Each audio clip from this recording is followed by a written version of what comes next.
Olá, o tema da aula de hoje é preparação e liderança da equipe de vendas.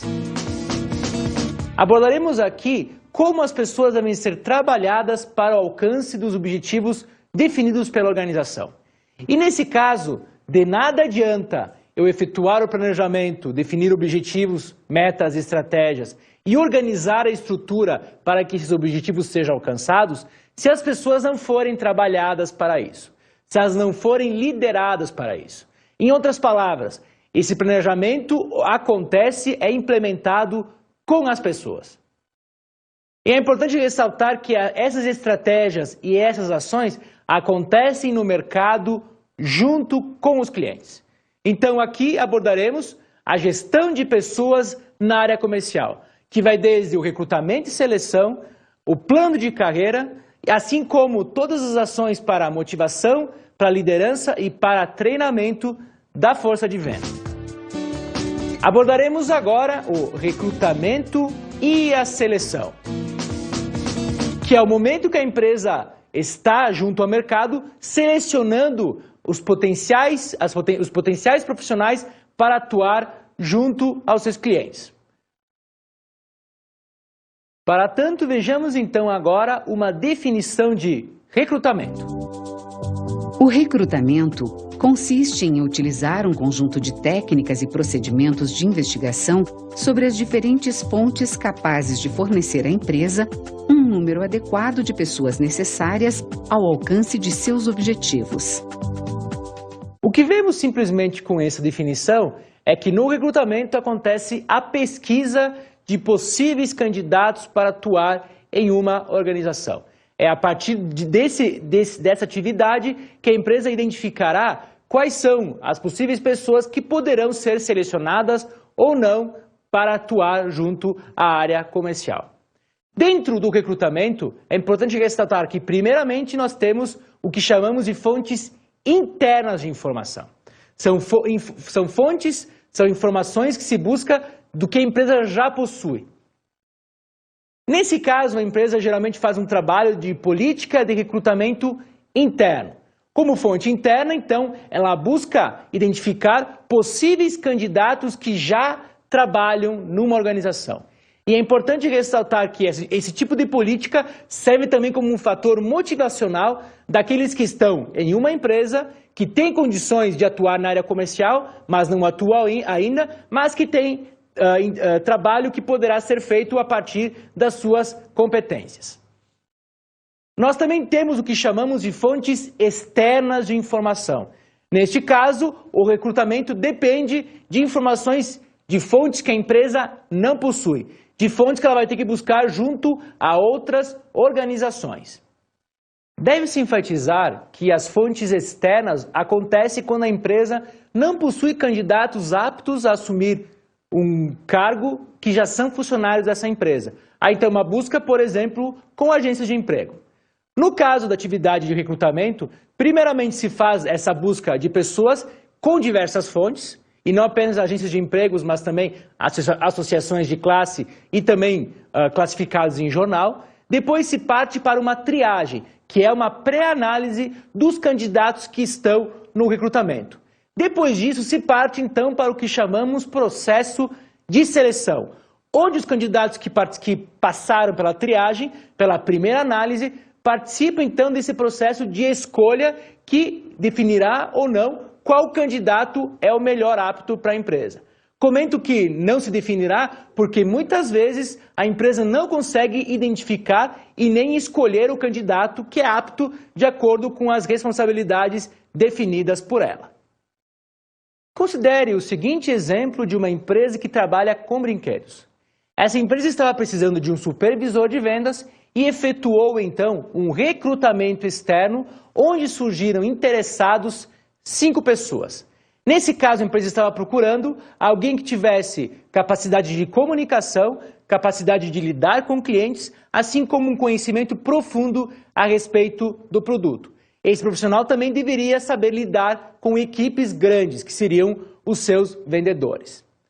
A empresa em questão, então, efetuando o processo de recrutamento, na seleção, identificou que não se conseguiu nenhuma pessoa para atuar naquele trabalho. Não tinha nenhuma pessoa com perfil ideal, apesar de todos já apresentarem pelo menos 1 ano de trabalho dentro da empresa. Na realidade, a empresa, na seleção com entrevistas e testes, percebeu que a busca de pessoas internamente não daria conta do que ela precisaria no mercado. E não valeria a pena gastar esforço e tempo, naquele caso, para treinar aquela pessoa para se tornar um supervisor. A empresa, então, resolveu partir para um recrutamento externo, procurando uma agência de emprego e pedindo para ela possíveis candidatos que seriam depois trabalhados em entrevistas para que acontecesse, por fim, a seleção. O que podemos perceber nesse exemplo é que nem sempre um recrutamento interno é adequado para uma empresa, porque muitas vezes o perfil do profissional que ela busca não se encontra internamente, mas apenas externamente.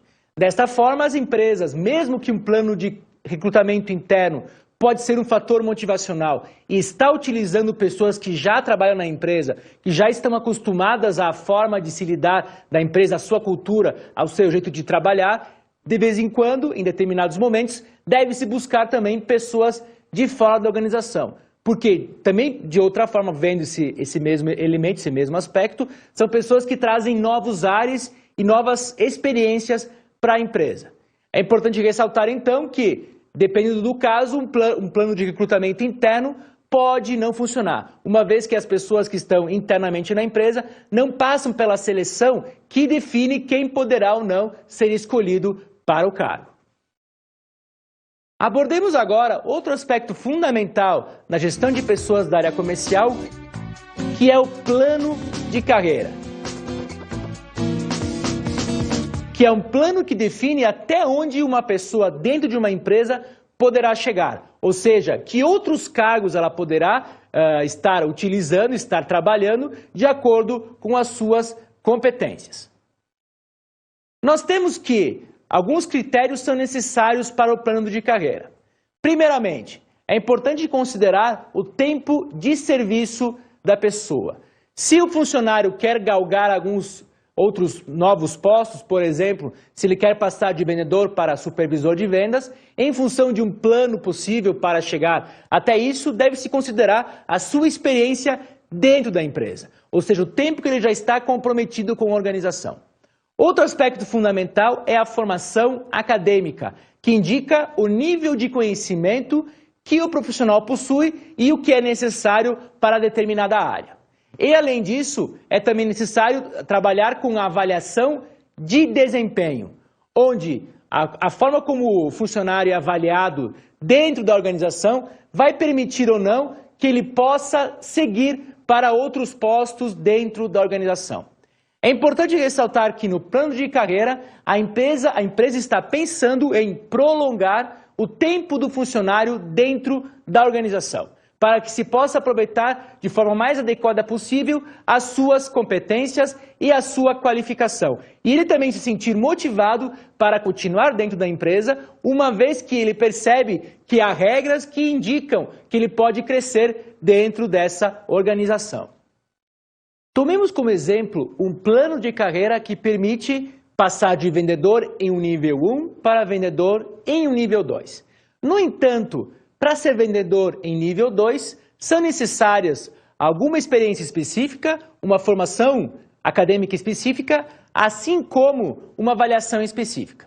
Nesse caso, para o nível 2, eu tenho que ter formação superior, 4 anos de experiência na função e 3 anos de função na empresa. Além disso, esse candidato deve apresentar uma avaliação de desempenho que é considerada boa. É importante ressaltar que essa avaliação é feita pelo supervisor de vendas desse vendedor. A partir desses critérios, a empresa poderá identificar se há alguém capacitado para passar para nível 2, que é um cargo que, apesar de ser vendedor, lida com clientes com complexidade maior, clientes mais exigentes e, portanto, que apresenta um salário maior. As empresas trabalham geralmente com 2 tipos de planos de carreira. O plano de carreira vertical e o plano de carreira horizontal. O plano de carreira vertical, como indica o nome, é uma mudança de cargo para níveis superiores. Por exemplo, alguém que passa de vendedor para supervisor de vendas, dando ênfase aos aspectos definidos no plano de carreira para ser supervisor de vendas, quando a empresa precisa de alguém com essa característica.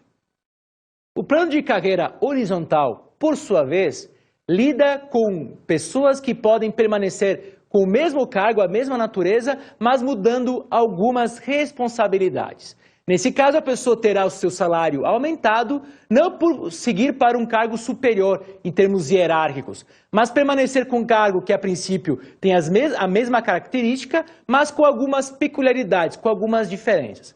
Pensemos, por exemplo, para alguém que passa de analista comercial 1 para 2 e depois para analista comercial 3. Também podemos pensar em um vendedor que atua em uma área e que poderá ter um aumento de salário por atuar em uma outra área com clientes mais exigentes e com uma atividade comercial mais complexa, com mais detalhes, com mais visitas a serem feitas e com um trabalho de negociação mais forte.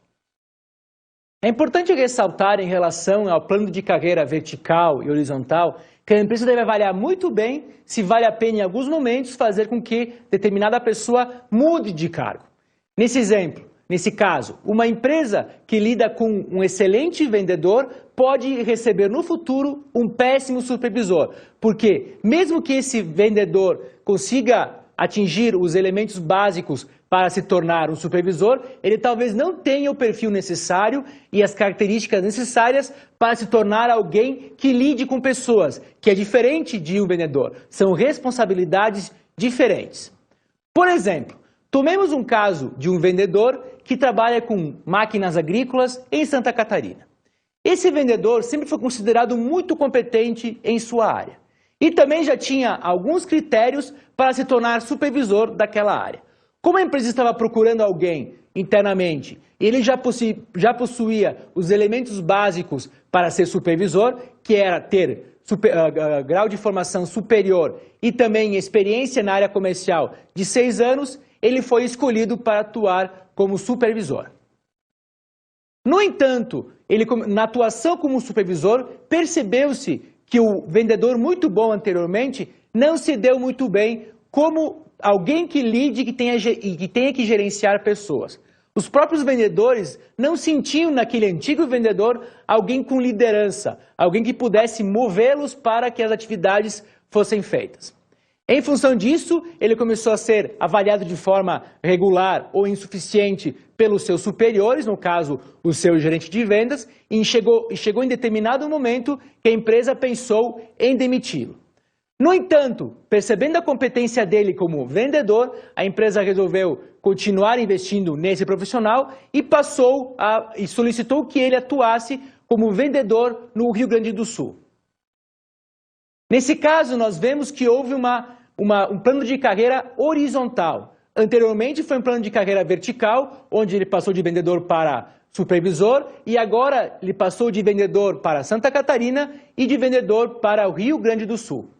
O caso de ser para o Rio Grande do Sul fez com que ele aumentasse o seu salário, uma vez que ele atuaria muito mais, com muito mais clientes e também teria uma atividade mais intensa do que em Santa Catarina. Outro aspecto de fundamental importância quando se fala em gestão de pessoas na área comercial é o desenvolvimento e treinamentos da força de vendas. É nesse momento que se define que competências são necessárias para os profissionais e como a empresa pode capacitá-los melhor para atingir aos seus objetivos. Desta forma, o profissional é treinado e capacitado. Não apenas recebe cursos, faz cursos e recebe um treinamento, mas ele também é capacitado em termos de conhecimentos, habilidades e atitudes. Em outras palavras, ele recebe a competência para atuar em determinada área, sendo treinado e também sendo desenvolvido, que é uma ação de longo prazo para que ele consiga novas competências, novos conhecimentos, novas habilidades e novas atitudes. Um processo de treinamento passa por algumas etapas dentro da organização. A primeira etapa é o levantamento de necessidade de treinamento. Em outras palavras, se verifica o que é necessário dentro de uma empresa em termos de treinamentos. Que conhecimentos, que habilidades e que atitudes são necessárias e não estão bem desenvolvidas ainda dentro da equipe.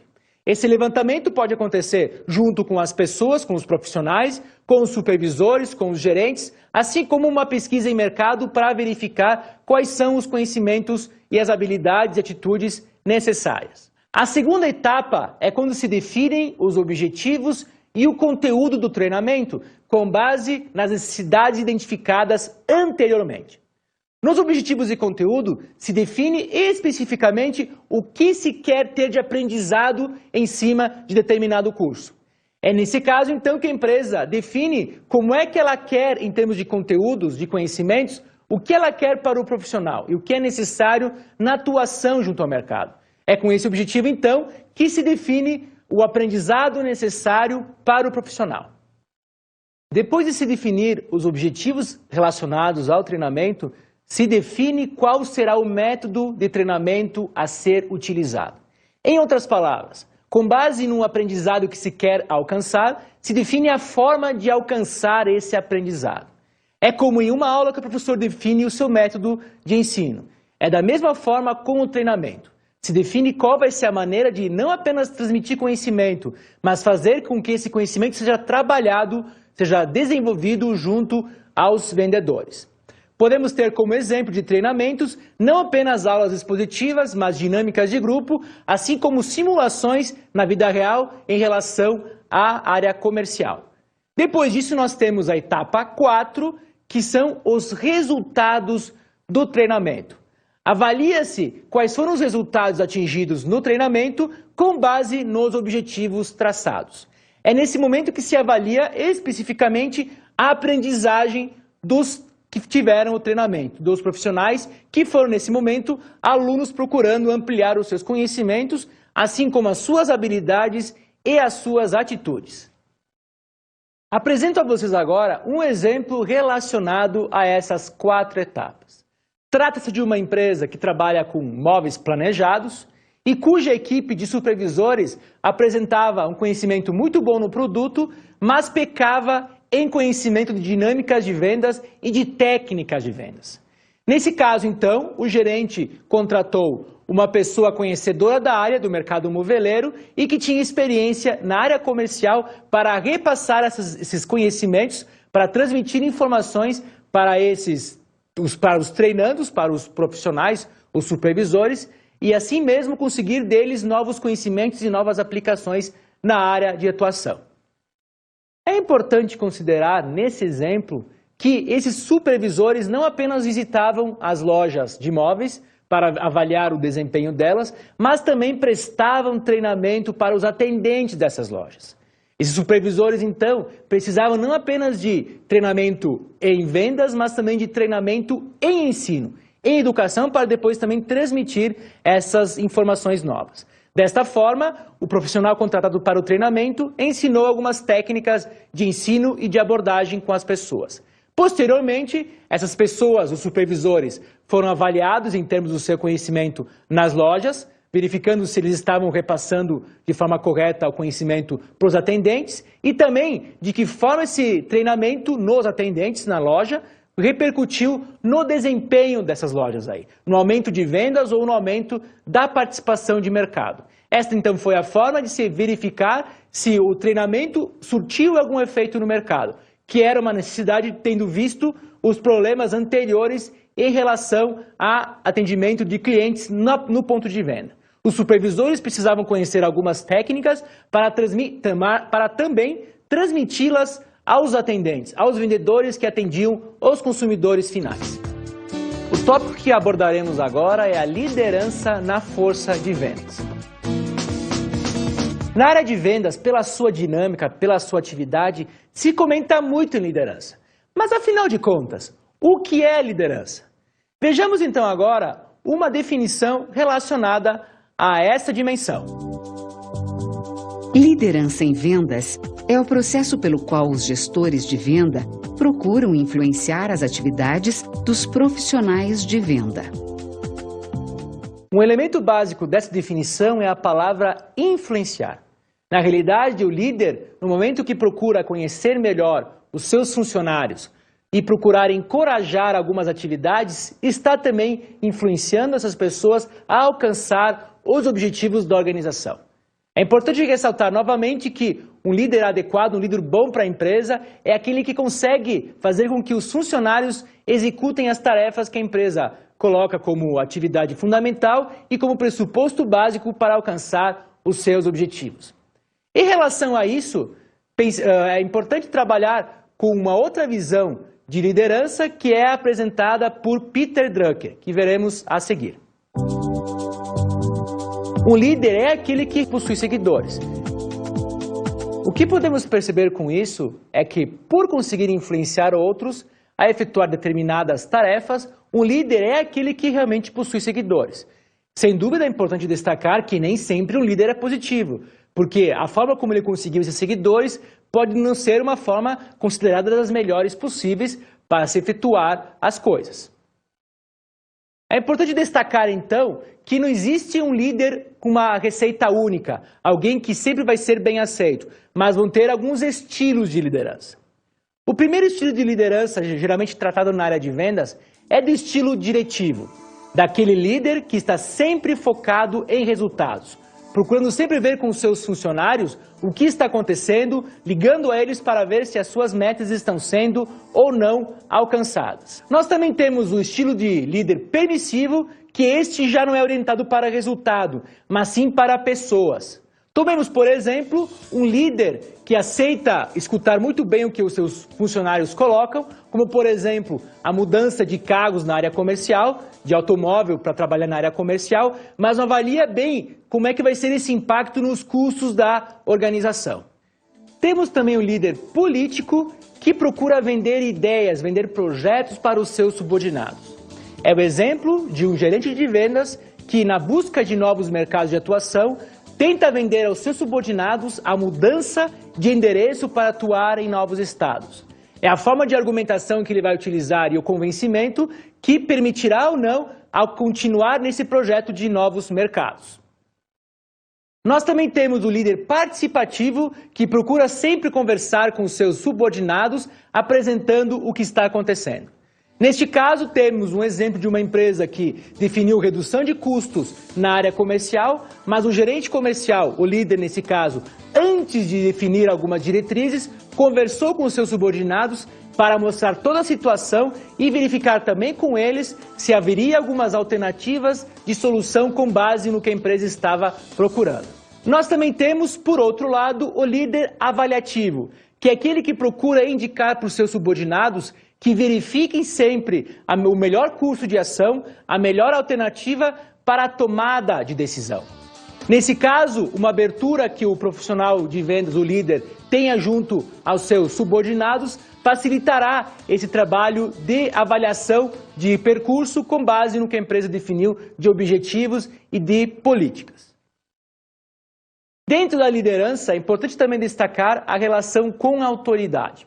Nem sempre alguém que tenha autoridade, que tenha um cargo definido, tem liderança, porque a liderança acontece a partir da aceitação dos subordinados daquele como líder, reforçando novamente, daquele que possui seguidores.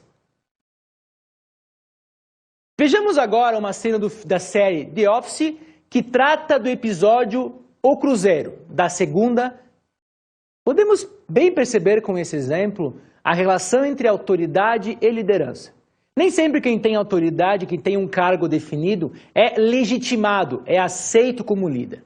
Nesse caso, apesar do gerente do exemplo da cena se considerar um líder, se considerar alguém que contribua com os seus subordinados, percebe-se pela reação dos subordinados, dos funcionários, que ele não é tratado assim. E além disso, não é nem levado muito a sério pelas suas expressões, pelas formas como eles reagiam às palavras e às ações desse gerente. Nesse ponto, então, é importante novamente alertar que, apesar de muitos gerentes supervisores, na realidade, se considerarem líderes natos, na realidade eles não são, nem chegam a ser líderes, mas apenas autoridades. Alguém que possua um cargo definido pela empresa, mas que não apresente seguidores, não apresente pessoas que estão interessadas em seguir o que esse gerente tem a dizer. Nesse caso, seria o líder e não apenas uma autoridade. Abordemos agora a motivação na força de venda, que é um dos aspectos fundamentais para a área comercial, uma vez que os profissionais dessa área são movidos principalmente por resultados. Devem alcançar os objetivos e as metas que a organização coloca a eles. É importante ressaltar que motivação vem do latim movere, que significa mover. É um motivo para a ação se eu pensar em motivação. Podemos perceber que a motivação ocorre a partir de objetivos que são definidos. São os objetivos ou então necessidades por parte do indivíduo que levam ao motivo para alguma ação. É importante destacar que a motivação é de ordem interna, ou seja, ninguém motiva ninguém, é a pessoa que se motiva a partir de estímulos, a partir de incentivos que são dados por alguém. Nesse caso, quando a organização paga um bom salário ou oferece uma premiação, ela está criando meios para que a pessoa se motive, uma vez que essa motivação é interna. Dentro disso, nós temos algumas formas de motivação, algumas formas de incentivos, de premiação, de estímulos que geram um motivo para uma ação. Nós temos, por exemplo, os incentivos financeiros, como remuneração, salários e outros benefícios, que vão fazer com que os objetivos sejam alcançados em função de uma movimentação da pessoa. Também nós temos os chamados incentivos não financeiros, que também são tratados como formas de motivação, uma vez que alteram as ações dos indivíduos. Os não financeiros são todas as ações que, de uma forma ou de outra, são incentivos, mas que não têm dinheiro envolvido, como, por exemplo, uma boa relação com o chefe. Nós também temos as formas de liderança na questão de motivação, ou seja, a maneira como o superior lida com o subordinado para que ele se motive, como, por exemplo, reuniões de feedback e avaliações de desempenho. Nós também temos, por outro lado, os procedimentos de controle gerencial, como o alcance das metas e as avaliações de desempenho também nesse caso, uma vez que geram a necessidade das pessoas efetuarem as suas ações com base em alguns critérios. É importante destacar que um líder que consiga aproveitar a motivação, que consiga aproveitar esse movimento interno do ser humano, deve saber muito bem conversar com as pessoas, avaliar as suas necessidades, propor novas ações, incentivar as ações, identificando que o subordinado tem competência para isso. Desta forma, se conseguirá alcançar os objetivos da empresa com base no que as pessoas querem fazer, uma vez que a motivação, novamente dizendo, é de ordem interna. Para tratarmos melhor a questão de motivação, vejamos agora uma cena da série The Office, que é episódio A Premiação da segunda temporada, onde se abordam questões ligadas a incentivos e a premiações. Essa cena, vista da mesma série que trabalhamos anteriormente, demonstra mais uma vez o gerente dessa unidade de venda de papel, que acha que está agradando os funcionários, mas na verdade dá razão para que esses funcionários se desmotivem. É importante considerar a premiação que ele traz, achando que ele está sendo agradando, está sendo gentil, mas que os funcionários consideram prêmios descabidos. E, por outro lado, também se percebe que ele nem bem conhece os seus funcionários, porque nem soube identificar que havia a esposa de um deles naquela premiação. Com essa aula, então, percebemos a importância e a necessidade de se cuidar as questões de liderança, de motivação e de gestão de pessoas na área comercial. Afinal de contas, lidamos com pessoas que vão trabalhar com outras pessoas. Profissionais de venda que vão ter que lidar com pessoas que estão fora da empresa. Por isso tudo, que são profissionais ligados à busca de resultados, a atingir as metas, que devem ser bem trabalhados para que isso aconteça realmente na organização. Que o planejamento e a organização não fiquem apenas no papel e na estrutura, mas que realmente aconteçam no dia a dia desses profissionais que são tão importantes para a área comercial e também para a empresa como um todo.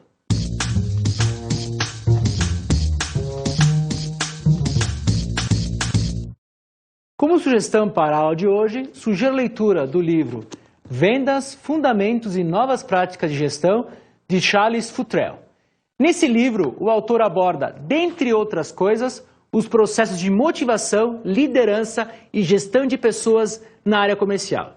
Sugiro então para vocês os capítulos que constam da parte 4 desse livro. Bons estudos!